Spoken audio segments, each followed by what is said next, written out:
Bonjour tout le monde, c'est Léon. Bienvenue à Maruyami Park à Sapporo, à Hokkaido au Japon. Et c'est vraiment magnifique ici. Mais je suis ici pour vous parler du dernier match de cette Coupe du Monde 2026. Welcome to another slow French video lesson that will help you understand the words that native speakers use every day. I will speak slowly and clearly, so try to watch the whole video and pay attention to how each word is used naturally in sentences. J'ai donné à ce match une note de 3 sur 10. Ce match qui aussi, pour beaucoup de gens, et pas seulement moi, a aussi une moyenne de 3 sur 10. Bon. On s'est bien fait chier. Il faut le dire. Et franchement, si vous pensez que j'ai tort, alors je ne sais pas si on a vu le même match. Mais en tout cas, qu'est-ce que je me suis fait chier. Voilà. Alors, pourquoi? Déjà, pendant tout le match, les 45 premières minutes, donc la première mi-temps, la première période, et les 45 minutes supplémentaires, la deuxième mi-temps, la deuxième période. Désolé, mais on regardait quoi exactement? On regardait quoi?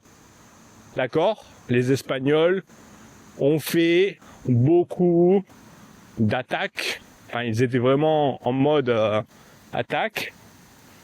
Et dans tout le match, en incluant les prolongations, donc ça a duré 120 minutes, pas seulement 90 minutes, comme vous savez sûrement.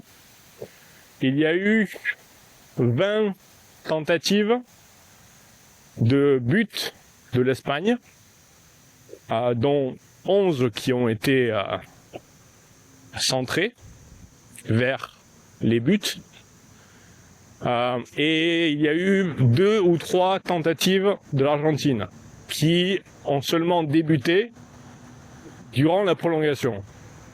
D'accord? Donc ce qu'on a eu, par contre, c'était quand même 11 tentatives donc dans les lucarnes, dans les cages, et 11 tentatives que le gardien Martinez de l'équipe argentine a arrêté. Il a arrêté toutes ces tentatives, tous ces ballons. Donc ça, c'était quand même la partie la plus intéressante, la partie la plus sympa de ce match. Donc c'est ça qui a fait que bon, c'était pas ennuyeux à 100%. C'est pour ça que les 3, la note de 3 sur 10, elle existe. Sinon, pour moi, ça aurait été un 0 sur 10. Bon. Moi, ce qui m'étonne un peu, c'est que, apparemment, l'Espagne avait déjà gagné ses 37 matchs précédents avec aucune défaite. Je ne sais pas si c'est vrai, je ne sais pas si ce sont des chiffres exacts, mais c'est ce que j'ai entendu au moins à 2 reprises. Donc écrivez-moi dans les commentaires si c'était pas des informations exactes. Et donc, déjà, quand on pense à ces chiffres, on devrait se demander, mais comment ils auraient pu faire, les Français, en demi-finale, pour gagner contre une équipe autant invaincue. Bon, je dis pas que c'est une excuse, mais je comprends pas pourquoi la France, dans les pronostics, dans les pronos, était estimée comme l'équipe qui devait gagner à au moins 60% de chance. Quand on voit que l'Espagne était déjà championne d'Europe et qu'elle avait apparemment gagné 37 matchs. Comment veux-tu arriver juste parce que tu es l'équipe favorite, soi-disant, de la Coupe du Monde, et comme ça, vaincre une équipe complètement hallucinante, complètement invaincue depuis autant de matchs d'affilée. C'est quand même, c'était quand même un challenge assez difficile à relever.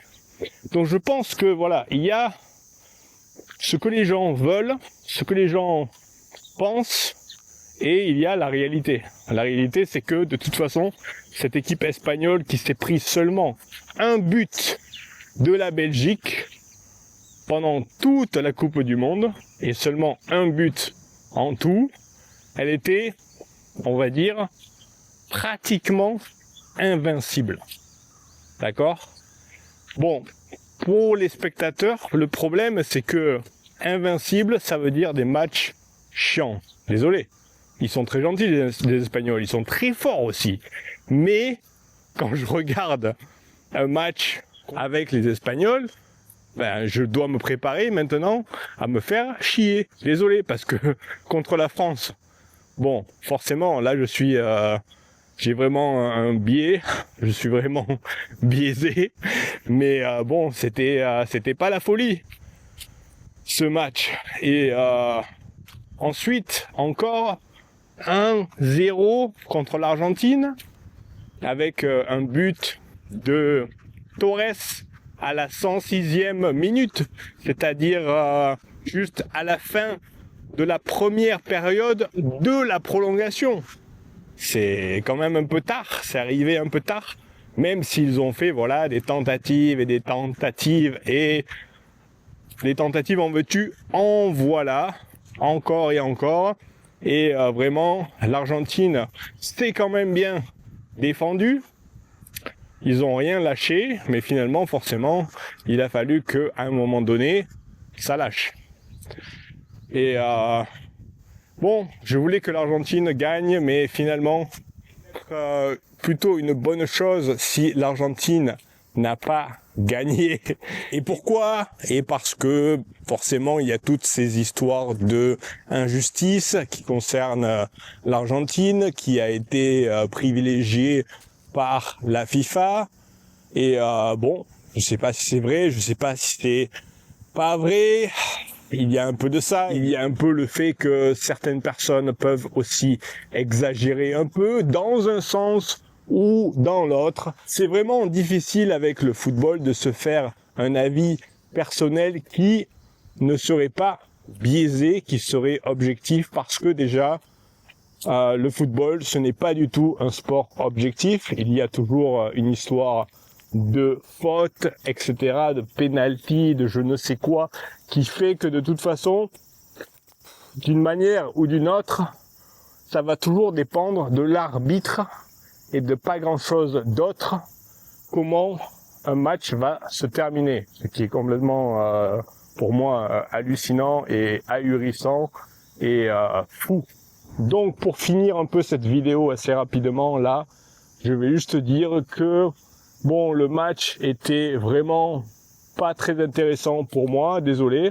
Le match en fait de la journée d'avant, la France contre l'Angleterre, et même si elle n'avait aucune valeur apparemment pour beaucoup de gens, était vachement plus intéressant et vachement plus sympa à regarder parce qu'il y a eu 10 buts. Alors vous me direz que oui, je suis juste un amateur et je ne regarde pas souvent le football, et oui, vous n'avez pas tort, mais c'est justement ce qui fait que mon avis peut être assez important, parce que la plupart des gens sont comme moi, je suis désolé, la plupart des gens qui sont derrière leur écran à regarder le football dans le monde entier pendant la Coupe du Monde, ce ne sont pas des fans absolus de foot qui connaissent toutes les règles.